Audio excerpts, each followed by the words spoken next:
Dito ay nakumbinsi ko na si Beverly na sumama na sa akin na dito na tumira sa bahay ko. Masaya naman kaming dalawa ni Beverly. Hindi ako makapaniwala na sa kabila ng ilang buwan ko pa lamang siyang nakikilala ay nahulog na ng husto ang loob ko sa kanya.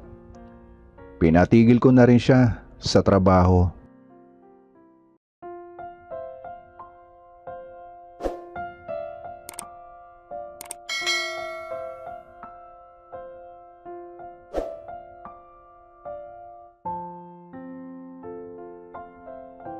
Itago nyo na lang ako sa pangalang Cesar, kuya. Ako ay nasa 30 taong gulang na. Sa ngayon, binata at walang asawa. Sana merong matutunan ng iyong mga tagapakinig o taga-subaybay sa channel mo sa iba bahagi kong istorya. Nangyari ang kwento ko noong 28 years old pa lamang ako. Meron akong asawa noon na itago na lang natin sa pangalang Diana. Bale, 8 taon na rin kami noon ni Diana, 5 taong magjowa at 3 taong kasal. Tanda ko pa ang panahong nawalan ako ng trabaho noon, kapapakanak lamang noon ni Diana. Nagsarado ang kumpanyang pinapasukan ko. Medyo natakot ako noon dahil nga una, kapapanganak lamang ng asawa ko, tapos nawalan pa ako ng trabaho at nangungupahan lamang kami. Ganun pa man, naghanap na lamang ako ng ibang mapapasukan. Dahil sa kaibigan ko, nag-apply ako sa isang BPO company. Tumutol si Diana na magtrabaho ako sa BPO. Marami daw kasi siyang naririnig na mga kwento-kwento na nagkakaroon daw talaga ng third party kapag sa BPO nagtatrabaho. Bakit ka naman nag-iisip ng ganyan? Saka hindi naman ako ganoon. Kung sakaling matanggap ako, wala akong gagawin doon kundi ang magtrabaho. Saka huwag kang overthink. Magtiwala ka lang sa akin. Salita ko sa asawa kong si Diana. Fast forward, Kuya Roms, natanggap ako sa trabaho. Naging okay naman ang lahat. Seryoso akong nagtrabaho para sa aking pamilya. Si Diana ay nag full-time housewife na. Dahil sapat naman na ang kinikita ko. Lalong naging mapagmahal at maasikaso si Diana. Humahanga pa lalo ako sa kanya dahil nakakapagtabi pa siya ng pera sa mga binibigay ko. Magaling siyang mag-budget. Makalipas ang 1 taon ko sa trabaho, dito na nagsimula ang lahat ng problema namin ni Diana. Sa trabaho ay nakilala ko si Beverly. Bagong pasok lang at first time sa BPO. Maganda siya at mas bata sa akin ng 2 taon. Magkatabi kami ng upuan at PC na ginagamit. Kaya madalas na kaming dalawa ay nag-uusap kapag walang kliyente o kapag break time. Kapag break time naman ay sabay na kaming bumababa para mag-smoke. Masayang kasama si Beb. Hanggang pati sa chat ay nag-uusap kami. Lalo na kapag mag-uuwian na o kapag wala ako sa trabaho. Minsan nga habang nasa bahay ako, biglang nag-chat sa akin si Beb. Nabasa naman ni Diana. Kaya dito na nagsimulang magtanong sa akin ang asawa kong kung sino si Beb. Katrabaho ko, bago lamang kasi siya sa work. Kaya ako madalas niyang nakakausap dahil magkatabi kami ng PC. Pakiramdam ko, nagdududa pa rin talaga si Diana.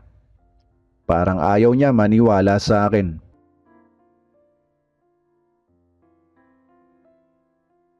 Lumipas pa ang mga araw, naging mas close pa kami ni Beverly.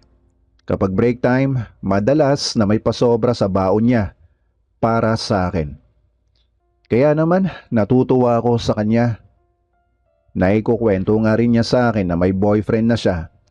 Kaya lang mukhang nagkakalabuan na sila. Madalas daw sila mag-away magmula nang pumasok siya sa BPO.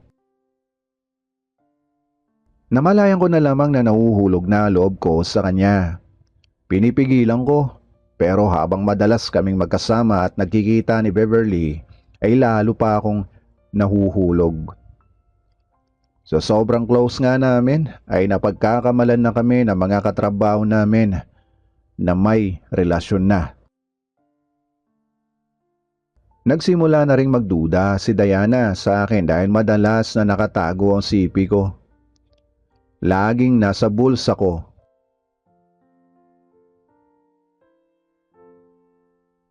Hanggang isang araw, nag-imbita ang isa sa mga kasamahan namin sa trabaho na si Beth dahil birthday niya.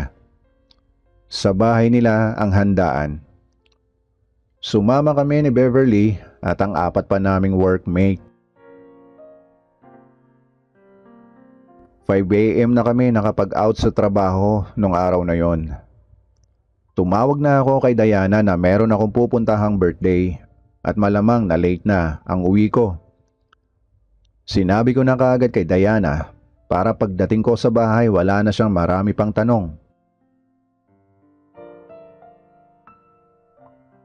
6 AM nakarating kami sa bahay nila Beth. Siya lang pala ang tao doon. Bale, 6 kaming lahat at pampito si Beth na may birthday. Nagtulong-tulong na sa pagluto ng makakain. Nag-enjoy pati si Beverly. Nang makapagluto, kumain na kami at pagkatapos, uminom na kami ng alak. Tapos binuksan na rin ni Beth ang video okay nila. Lalo kaming nag-enjoy lahat. Matapos ang ilang oras na kantahan at inuman, nalasing kaming lahat. Lalo na si Beverly na hindi naman gaano malakas uminom. Nagpaalam na muna siya kay Beth na matutulog na. Sinamahan ko naman siya sa kwarto. Napansin ko naman ang lahat na hindi na makatayo. Naghalo kasi ang pagod, puyat at alak. Nang nasa loob na kami ng kwarto ay inihiga ko na si Beverly. Lalabas na sana ako ng pinto pero pinigilan niya ako. Sumilip pa ako sa labas sa sala at nakita ko ng tulog na silang lahat, pati si Beth. Mag-aalas 12 na ng tanghali ng mga oras na yon. Dito nga ay isinara ko na lamang ang pinto. Naramdaman ko na lamang na hinalikan na ako ni Beverly. At dito na may nangyari sa amin.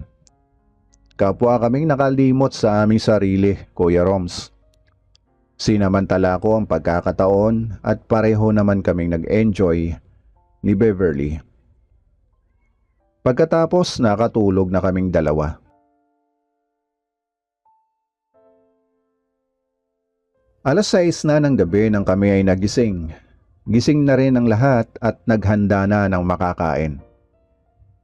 Pagkatapos namin kumain, naghanda na lamang kami para muling pumasok sa trabaho. Napansin ko naman sa CP ko mga missed calls ni Diana at maraming chats na hinihintay niya ako. Bakit hindi ka sumasagot sa mga tawag ko? Umuwi ka na para sabay na tayong kumain. Tumawag na lamang ako kay Diana na hindi na ako makakauwi dahil alanganing oras na. Nakatulog na ako sa bahay ng kasamahan ko sa work. Diretso na ako sa trabaho. Bukas na ako makakauwi. Alam kong masama ang loob ni Diana pero ibinigay niya pa rin sa akin ang buong pag-unawa at pagtitiwala. Ganun ba? Sige, hintayin ka na lang namin ng anak mo bukas. Mag-iingat ka. I love you. Ang sagot ni Diana. Kinabukasan umuwi na ako sa bahay pagkagaling sa trabaho. Kaagad na naligo ako dahil hindi pa ako nagpapalit ng damit ko mula kahapon. Puro pabango na lang ang naaamoy ko. Hindi na kami nakapag-usap ni Diana. Napansin kong nakahanda ang mga pagkain sa lamesa at hinihintay niya ako. Pero kaagad akong nakatulog. Pagkagising ko, nasa tabi ko si Diana na nakaupo. Umiiyak, hawak ang cellphone ko. Nabasa pala niya mga chats ni Beverly sa akin. "Hi babe, sabay na tayong pumasok. Wait kita sa may sakayan na malapit sa 7-Eleven. I love you." Pero todo tanggi pa rin ako kahit huling-huli na ng asawa ko. Naging madalas na ang pag-uwi ko sa bahay ng late. Dito ay naging madalas na lalo ang pag-aaway namin ni Diana. Ipinagtatanggol ko pa si Beverly sa kanya. Sinabi ko pa kay Diana na mahal ko na si Beverly. Wala na ako pakialam kung masasaktan siya ng husto. Sobra ang pag-aaway namin na mga oras na yon. Hanggang sa pag-uwi ko, galing sa trabaho ay hindi ko na nadatnan sa bahay si Diana. Pati ang kanyang mga kagamitan ay wala na rin. Ewan ko ba, hindi ako nakaramdam ng panghihinayang. Bagkos para pa akong nakaramdam ng kalayaan. Ang pag-alis sa bahay ni Diana ay lalo pa akong nagkaroon ng maraming time kay Beverly. Hindi ko na iniisip ang kalagayan ng aking mag-ina. Hindi ko na iniisip kung saan sila nagpunta. Basta ako, masaya ako. Niyaya ko na si Beverly na dito na siya sa bahay tumira. Pero tumanggi si Beverly. Makalipas ang 2 linggo, bumalik sa bahay si Diana. "Mahal na mahal kita, hindi ko kayang malayo sa'yo. Hindi mo man lamang ako hinanap." "Diana, alam mo naman 'di ba? Mas mahal ko si Beverly. Cesar, 8 taon na tayo. Ipinagpalit mo ako sa ilang buwan mo pa lamang nakikilala." Sadyang matigas na talaga ang puso ko. Hindi ko na naririnig ang mga paliwanag ng aking asawa. "Kung ayaw mong umalis sa bahay, Diana, dun ka sa kabilang kwarto. At dito naman ako sa kabila." Dahil wala na siyang choice at ayaw naman niyang umalis sa poder ko, pumayag si Diana sa ganoong setup. "Huwag mong pakikialaman ang buhay ko. Hindi ko pakikialaman ang buhay mo." Salita ko pa sa asawa ko. Minsan, hindi alam ni Diana na magkasama kami ni Beverly sa kabilang kwarto. Kapag umaalis si Beverly, tsaka ako lumalapit kay Diana para maglabas lang ng aking pawis. Masaya na si Diana sa ganon. Mas madalas kami ni Beverly ang magkasama. Tumagal din ng ilang buwan na ganito ang setup namin na magkahiwalay kami ng kwarto. Hanggang isang araw, napansin ko na wala na si Diana sa kabilang kwarto. Muli na naman siyang umalis. Ang lakas na ng loob niya, ilang araw lang babalik na naman yung babaeng yan dito sa bahay. Bahala na nga siya. Lumipas ang 1 linggo, 2 linggo, 1 buwan. Hindi na bumalik si Diana. Dito ay nakumbinsi ko na si Beverly na sumama na sa akin, na dito na tumira sa bahay ko. Masaya naman kaming dalawa ni Beverly. Hindi ako makapaniwala na sa kabila ng ilang buwan ko pa lamang siyang nakikilala ay nahulog na ng husto ang loob ko sa kanya. Pinatigil ko na rin siya sa trabaho. Pero ilang buwan lamang ang lumipas, may malaki akong pagbabago na nakikita kay Beverly. Madalas ay hindi ko siya nadadatnan sa bahay. Nakikita ko siya sa kapitbahay na nakikipagtsismisan. Nadadatnan ko ang mga kalat sa loob ng bahay. Kapag uuwi ako mula trabaho, ay ako pa ang naghahanda ng pagkain namin. Kapag day off ko, ako na naglalaba ng mga damit ko. Dito nga'y naaalala ko si Diana. Malayong malayo talaga sila ni Beverly. Nakita ko ang malaking pagkakaiba nila. Noong magkasama kami ni Diana ay hindi niya hinahayaang magtrabaho pa ako sa loob ng bahay namin. Nakahanda na ang pagkain kapag dumadating ako galing ng trabaho. Tinatanong niya ako kung okay ba ang trabaho ko. Nawawala ang pagod ko kapag nasa bahay ako dahil maayos ang lahat ng mga gamit at walang kalat. Biglang may malamig na hangin ang lumukob sa akin. Habang wala pa si Beverly at nasa kapitbahay pa nakikipagtsismisan, naisipan kong hanapin sa Facebook si Diana. Kaagad ko nga siyang nakita. Napakaganda pa rin ng asawa ko. Napansin ko ang kasama niyang lalaki sa isa sa mga upload niyang pictures. Hindi maikakailang may relasyon sila. Maganda mga ngiti ni Diana na ngayon ko lang nakita. Mukhang masaya na siya sa buhay niya. Pero nang makita ko nga na may bago na siyang karelasyon, nakaramdam ako ng galit. Nagpatuloy pa ako sa pag-stalk ng Facebook niya at nalaman ko kung saang lugar sila nakatira. Kinabukasan, hindi ako pumasok sa trabaho. Tumuloy ako sa lugar kung saan nakatira si Diana. Hindi naman ako nabigo. Kaagad kong nahanap ang bahay nila ng kanyang bagong karelasyon. Dito nga ay hindi ko na nakontrol ang aking sarili. Kumatok ako ng sunod-sunod na malalakas. Lumabas naman kaagad si Diana at nagulat siya nang makita niya ako. Huwag ka namang gulo, Cesar. Masaya na ako sa buhay ko ngayon. Umalis ka na dito.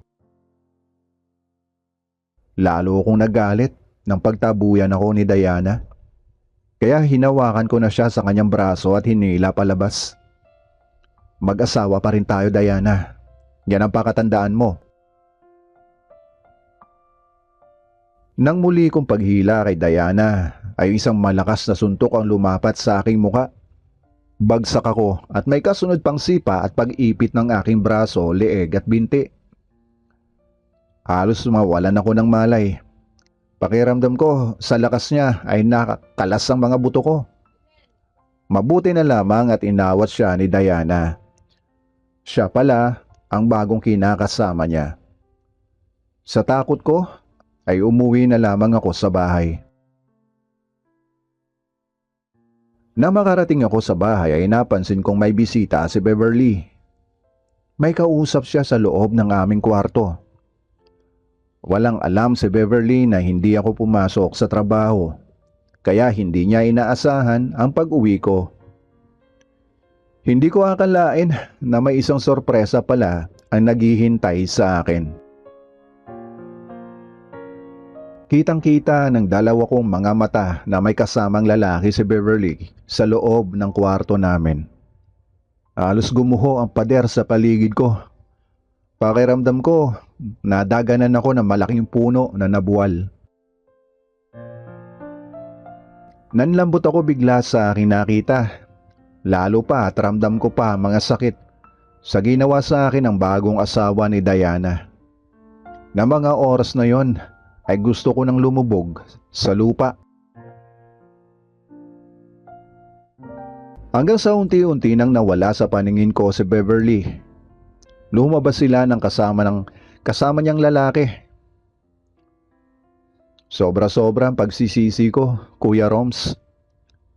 Ang sakit na idinulot ko kay Diana ay doble pa ang ibinalik sa akin ng kapalaran. Sa ngayon, Kuya Roms, ay nagsisisi man ako ay huli na. Hindi ko na kayang ibalik ang dati. Nagsisisi ako dahil si Diana pala ang tamang babae na para sa akin. Kaya lang, pinabayaan ko at hinayaang mawala siya sa akin. Nabubuhay ako ngayon sa kalungkutan at pagdurusa. Pinipilit ko na lamang na maging normal ang bawat oras sa mga araw ko. Sana may natutunan kayo sa istorya kong ito. Cesar.